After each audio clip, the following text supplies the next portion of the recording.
What's going on YouTube? This is Acid Root. So I'm going to review the debut album by Doja Cat. Basically, this album is called Amala, and it came out in the late winter, early spring of 2018. This is kind of an odd project just because it's not one that Doja Cat talks about very much. And it seems like it had been said that she didn't really have too much favor of this project, but I definitely think this is a pretty immediate highlight. This is pretty multifaceted and has a number of hits about it, has some sleeper songs on here, some meme songs on here, just stuff like that. This is a pretty good internet sensation. It's definitely relevant to the times. This is an album that can kind of be popular on TikTok, YouTube, places like that, Instagram, some internet, social media, that type stuff. And Doja Cat's a pretty relevant personality. Is just seeing her in her early days is an interesting kind of valve to kind of get, just because, I mean, she is starting to change somewhat, but just seeing this kind of stuff was just good. That just really happens to be the thing about it. This is definitely highlighted type stuff just because she kind of blended between being an R&B singer and a rapper. And she has some good bars on here. I mean, she definitely has good rhymes. She doesn't slack when it comes to that sort of situation. So I reviewed Hot Pink a few years ago, and I wanted to get back. I could have reviewed Planet Her, but I wanted to try this one just because I don't know a thing about this one. I mean, I've listened to the song Moo. I saw that music video. It's a pretty tight song. I definitely like the concept behind that song. It's a nice, deserved the internet sensation that one kind of became. So I wanted to see what was else up with this project, and it is pretty much a top-notch album. Definitely a central R&B album. This is pretty much like an R&B classic. I just would have to say it's one of the pretty figurative hits of like the past 5 or 6 or 7 years or something. You know, when people talk that R&B is dead, this is an example of it not being dead.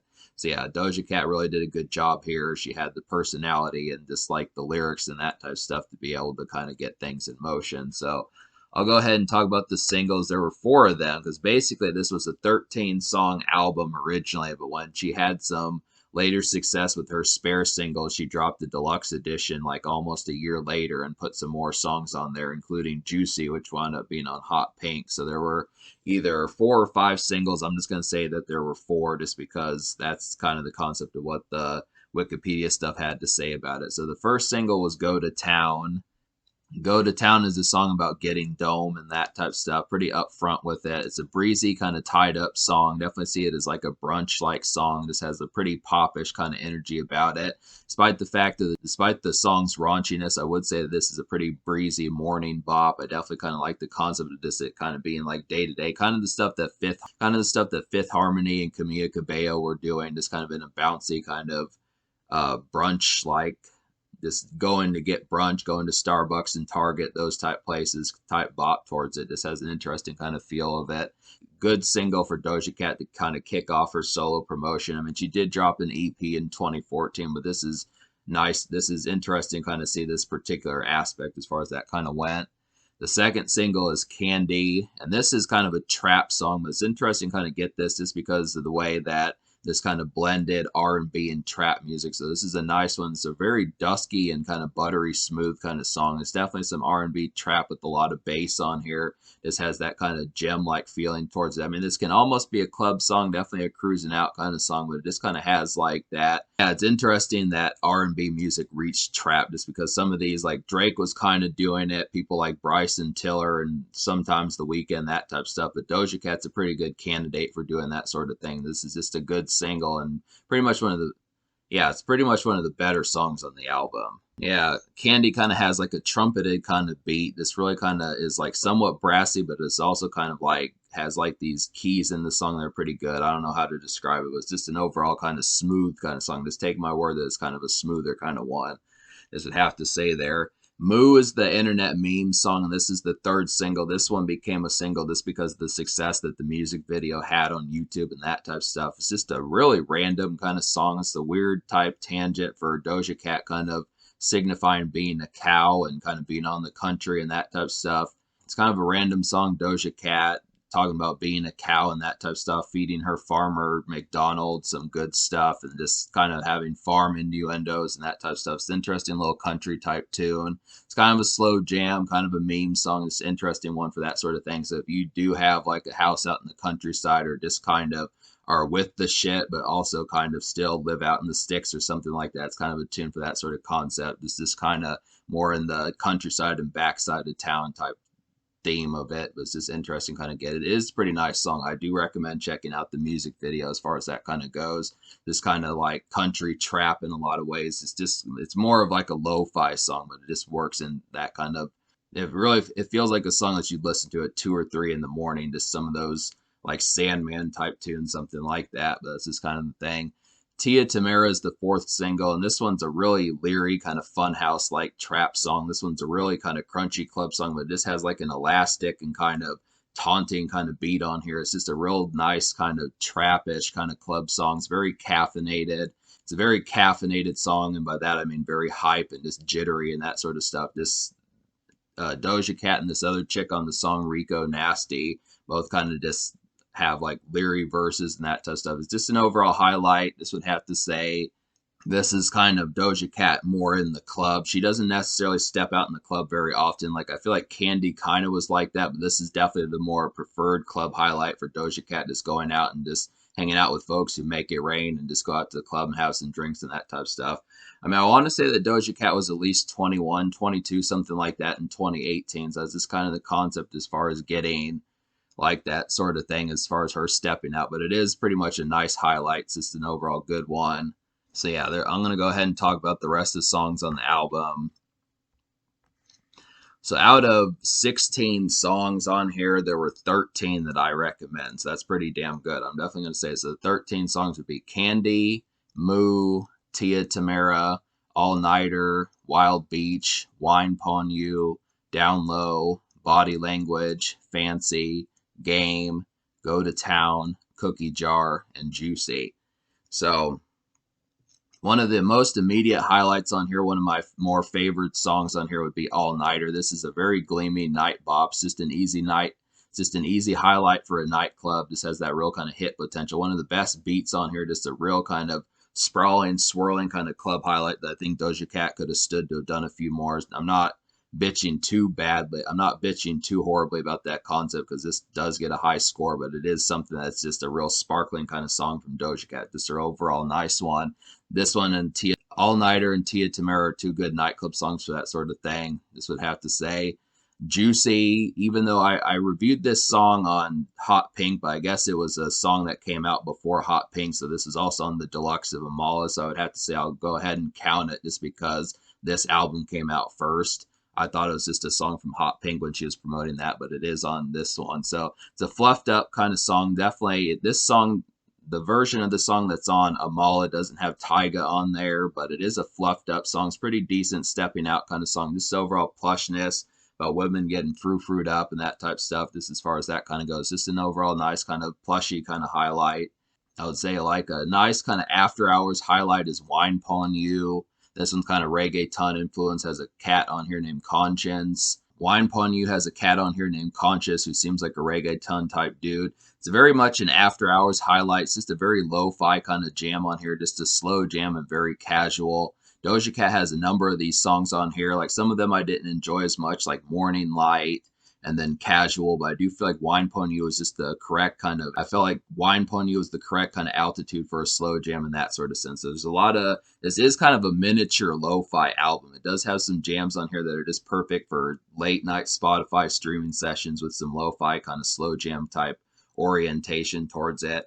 Doja Cat had that in mind, so I would have to say that's a good one. I feel like Down Low is a really nice EDM sampling kind of dance tune. I mean, there are some dance tunes on here. Doja Cat doesn't overly convey being like a dance-oriented album, but Down Low is definitely a nice one for that. It really feels like something ripped out of 2012 or 2013. Has like a light rave type feel towards it and some nice bounce. It's just an overall good dance gem. Body Language is a nice morning commute song. This is definitely one for just going about the morning, going to work just after a long night, something like that. Just thoughts, bae problems, that sort of concept, or not bae problems, just overall kind of the standard relationship fare, that type of stuff. Just an overall kind of afterthoughts kind of song. As you go to work, 8 o'clock, 9 o'clock, 10 o'clock in the morning. It's kind of good to get some of these. This is a good valve that Doja Cat conveys pretty well. It's just some of these songs where it is 8 o'clock in the morning, you need to get coffee and breakfast and go to work and that type of stuff. So Body Language is a nice one for that. Fancy is a nice one for that. This one's kind of more sultry, but I do kind of feel like I feel like Body Language is a little bit more alert, has that kind of slinky, kind of alert kind of energy, but Fancy's a little bit more boppish towards it. This is kind of more sultry in like an R&B type sense. It's very work a day, but both of these are just good morning kind of commute songs as far as just going about throughout your morning day if you do have that altitude about your standard living.